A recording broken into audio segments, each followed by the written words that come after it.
que ilustra también, ¿no?, cómo jugar cuando las blancas quedan con los peones doblados, que eso pasa en la mayoría de las veces, ¿no?, en la Nimzo-India, luego de D4, caballo F6, C4, E6, caballo C3, alfil B4. En esta partida las blancas juegan caballo F3. Y bueno, aquí viene una jugada que bueno, a algunos les puede parecer buena, a otros no tanto, pero yo la empecé a respetar más desde que se la vi jugar a Ivanchuk, que como jugador lo admiro muchísimo. Es alfil por C3 directamente. Parece, claro, una decisión un tanto ridícula sin que las blancas nos hayan echado, pero también es cierto que el blanco ya jugó caballo F3, o sea que, bueno, una vez que retome obviamente, no tendrá a su disposición E4 tan rápidamente, ¿no? No podrá jugar un F3 y un E4. Pero bueno, el negro lo que sí se asegura es jugar con la posición de siempre, que es jugar B6, D6, alfil B7, poner todos los peones, la mayor cantidad de peones que podamos en casillas oscuras para que nuestro alfil de casillas claras sea un alfil bueno, ¿no? Si colocáramos todos nuestros peones en casillas claras, nuestro alfil de C8 sería muy malo. Entonces aquí las negras juegan B6, las blancas juegan alfil G5, con criterio, ¿no? Si juegan E3, su alfil quedaría dentro de la estructura de peones y sería un muy mal alfil. Alfil B7. Por cierto, nosotros no estamos para nada preocupados de que ese alfil nos coma, ¿no? Porque ese es un buen alfil dentro de todo, es un alfil. Y nosotros seguimos conservando una mejor estructura de peones, mientras que las blancas siguen con esos peones débiles. E3. Aquí jugamos H6, una jugada que siempre hay que hacerla. Sobre todo nos damos un aire de cara al futuro, ¿no? También es muy útil poner la cuestión al alfil en G5.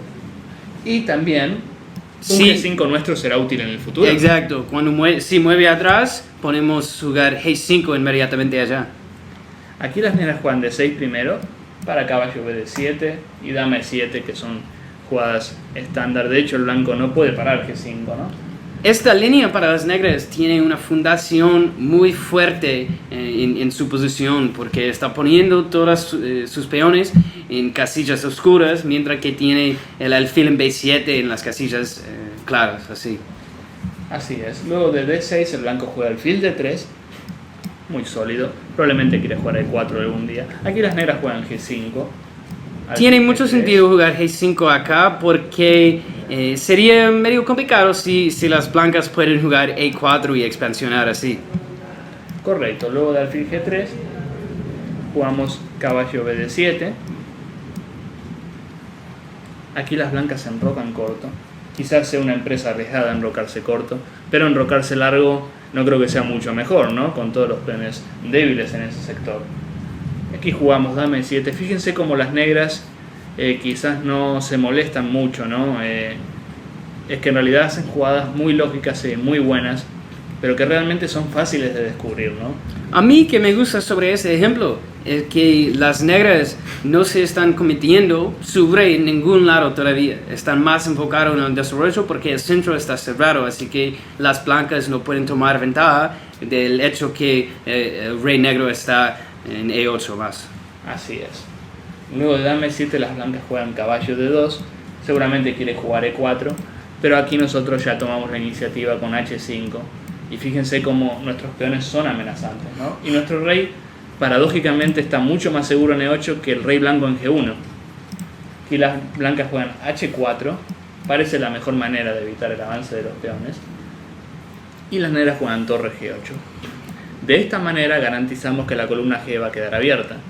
Y además amenazamos peón por peón y torre por G2 jaque. Sí, me parece un error muy grave empujar con G4, porque ahora las negras realmente quieren atacar al lado rey y con G4 están cerrando la posición al lado rey. Totalmente. En cambio torre G8 es como mantiene la calma, no toma todavía, tomará en el mejor momento y garantiza que la posición se abra algún día. También creo que sería interesante jugar una idea, caballo G4 aquí, tratando de presionar un poco. Puede ser un poco más arriesgoso, sí. También puede ser alfil E4, puede ser una buena idea, pero un caballo G4 para acelerar el ataque es una idea. Es muy interesante, de hecho, yo pienso. Lo que sí, y es un poco, me recuerda un poco al Dame 7, ¿no? Que acabamos de ver. Torre G8 es como una jugada que no se toma muchas molestias. La hace y es muy sencilla, ¿no? El negro no arriesga nada y aún así está amenazando casi un mate, ¿no? Es como caballo G4, obviamente puede ser, aquí hay que pensar, ¿no? Y buscar siempre las mejores jugadas, pero es como Torre G8 no se lo está tomando muy difícil, ¿no? Conceptualmente es muchísimo más sencillo claro, y también... Eso es la idea, claro. Sí, y también ya tenemos un objetivo muy claro en G2 para atacar también. Aquí de hecho el blanco juega E4 para atenuar, digamos, el poder del alfil de B7. Nos enrocamos nosotros, enroque largo, y aquí ya estamos preparados para lanzarnos con las dos torres en la columna G. Sí, me parece que A5 para las negras es temática con la idea de primero cerrar la posición, parar las blancas de empujar con A5 y ganar espacio. Pero también es que no sé si realmente es necesario todavía, porque con enroque a la dama, si A5 por las blancas... Claro, se abre la diagonal del alfil de B7, un peón por G4 podría ser muy fuerte también. Sí. Peón por H4 y torre por G2, en este caso, ¿no? Sí, también tácticamente creo que podemos sencillamente capturar en E5. Hay muchas cosas. Tenemos un alfil aflojado en D3. Así es. Entonces, luego de enroque largo, las blancas capturan en G5, nosotros retomamos.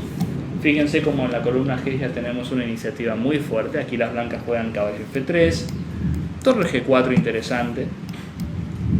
Torre G4 tiene mucho sentido tratando de controlar la casilla en H4 y también preparando a doblar las torres. Y amenaza el peón D4 también. Las blancas juegan caballo H4, caballo H2 y torre G7. Aquí las blancas realmente hacen un esfuerzo impresionante por defenderse, pero como van a ver... Tratando de bloquear. Con el alfil H4 tiene mucho sentido. Torre de G8 amenazando el mate en G2. G3, aquí parece que las blancas es un éxito el bloqueo de las blancas. ¿Cómo sacrificamos, cómo hacemos para entrar, ¿no? En esa fortaleza? Sí, G3 como está bloqueando la posición, pero también está cometiéndose mucho y tampoco casi nunca quiere mover los peones en frente de tu rey. Así que es un movimiento que probablemente está 100% requerido para bloquear la columna G, pero también es una jugada que casi nunca quiere jugar. Y bueno, esto demuestra que a veces cuando no se hacen las cosas tan bien, generalmente no hay vuelta atrás, ¿no? Acá el negro debería encontrar un castigo, pero esto se da por la lógica también, ¿no? Caballo por E4 no es que sea magia, simplemente funciona, pero tiene mucha lógica. Tenemos un alfil en B7, dos torres en la columna G, demasiadas chances de ataque. Es por eso que funcionan estas cosas, ¿no? Está todo preparado para que funcione una jugada como para el caballo por E4 sacrificando a la dama. No es que es casualidad que una jugada así funcione, eso es lo que quiero decir. Bueno, aquí si alfil por E4 tenemos entre otras dama por H4 amenazando torre por G3 luego y tenemos un ataque devastador. Y si alfil por E7, que es lo que pasó, tenemos torre por G3 jaque, peón por peón, torre por G3 nuevamente y a rey H1 que es la única jugada. Aquí tenemos caballo F2 que es mate. Pero nuevamente todo esto sigue una lógica, no fue casualidad que el negro tuviera tantas chances de ataque.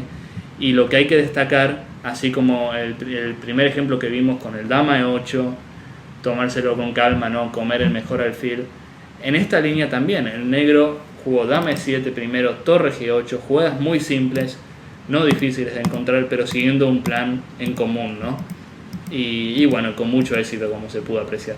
Sí, a mí que me gusta sobre este ejemplo es que las blancas están jugando más o menos normalmente, no tiene un plan específico y fue un gran problema para las blancas, pero también la idea con un H6 rápido, un G5 empujando el alfil de las blancas atrás a G3 y luego fue muy directo el ataque de las negras, casi como está jugando como propiamente, que las negras no están empujando como todas las jugadas son muy naturales para las negras para seguir con el ataque y eventualmente con la táctica decisiva. Además, hay que hacer notar que el blanco no cometió grandes errores tampoco. No es que el negro ganó porque el blanco ayudó demasiado. Realmente jugó mejor el negro, pero el blanco se defendió bien. Aún así, el negro jugando bien pudo ser, o sea, tuvo suceso en el ataque, ¿no? No, yo creo que esto resume algunos ejemplos que son muy comunes, bastante comunes con las ideas en la defensa nimzo-india, de cómo atacar los peones doblados en C3 y C4, y también cómo enfrentar una línea, por ejemplo, como en alfil G5, en el segundo ejemplo, cómo coordinar las fuerzas negras y cómo terminar la partida con una táctica decisiva así.